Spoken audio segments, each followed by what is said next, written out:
Do you ever feel like your best days have already happened? Like that one specific time? Those people? That house? That version of yourself was everything? And everything since then has just been less. If you felt something just now, stay with me, because what I'm about to tell you is something psychology knows. But nobody says to you directly. This feeling you carry, this quiet ache for the past, is not weakness. But it is also not exactly what you think it is. When you go back to a memory, a specific afternoon, a certain house, a person you miss, your brain doesn't pull it out like a file from a folder. It rebuilds it every single time. This process has a name in neuroscience: memory reconsolidation. And here is what that actually means for you.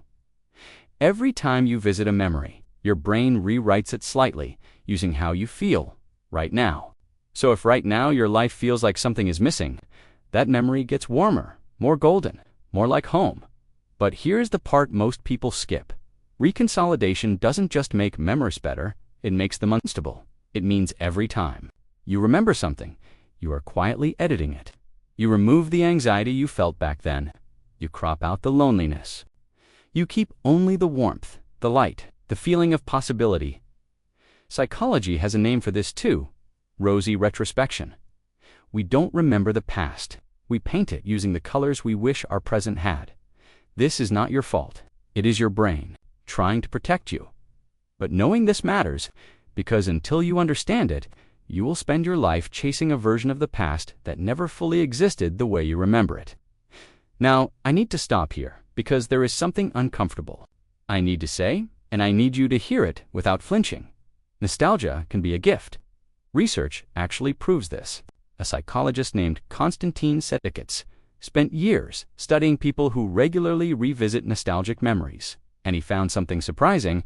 These people reported stronger connections with others, a clearer sense of who they are, and more optimism about the future. The past, when used right, is fuel, but the same nostalgia, the exact same feeling, can also become a prison. And the difference between fuel and prison is simply this: why are you going back?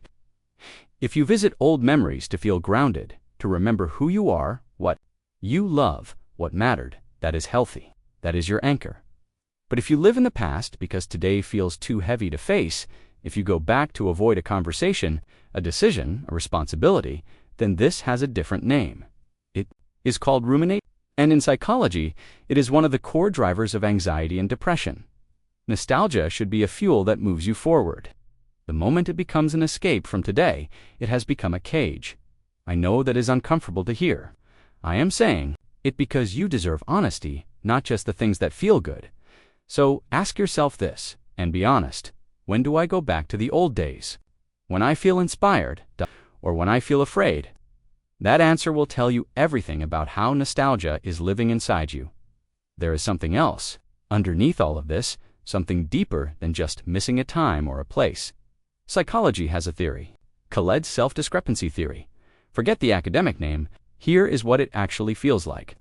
There are two versions of you living inside your head at the same time. The first, who you are today, tired, careful, carrying things. The second, who you thought you would become. That version of yourself from back then, when the future was still completely open. When you had not yet negotiated your dreams down to something more realistic.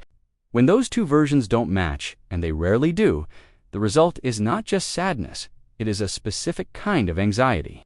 A restlessness with no clear direction. A loneliness that exists even in a room full of people, because none of them knew you before. You missed the old days because back then, you still believed you could become anything. Today's version of you may have quietly stopped believing that, and that is the real loss. This is grief, a very specific kind, not for a person, not for a place, for a version of yourself that existed, and slowly, without a single dramatic moment, got left behind. And nobody gave you permission to mourn it. Nobody held a ceremony. Nobody even had a word for it. So you just carried it quietly for years. Here is something I want you to sit with. Your longing is not random. It is not meaningless. It is precise. It is pointing at something specific.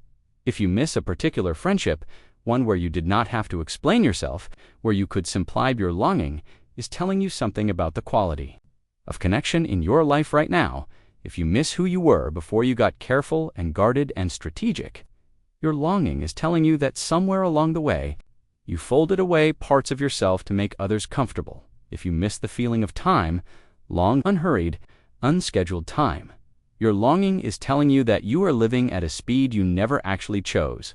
Most people ask, how do I stop missing the past? But that is the wrong question.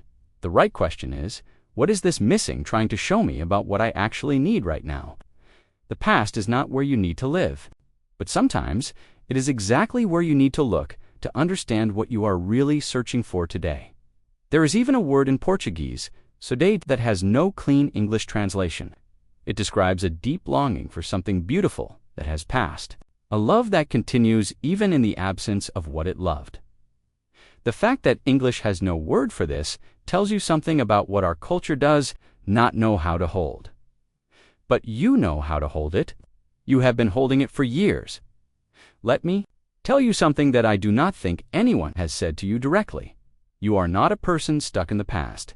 You are a person with continuity, with memory that actually matters to you, with a self that has a thread running through it, that looks backward and still recognizes itself across all the years, all the changes, all the losses, in a world that is moving faster than anyone.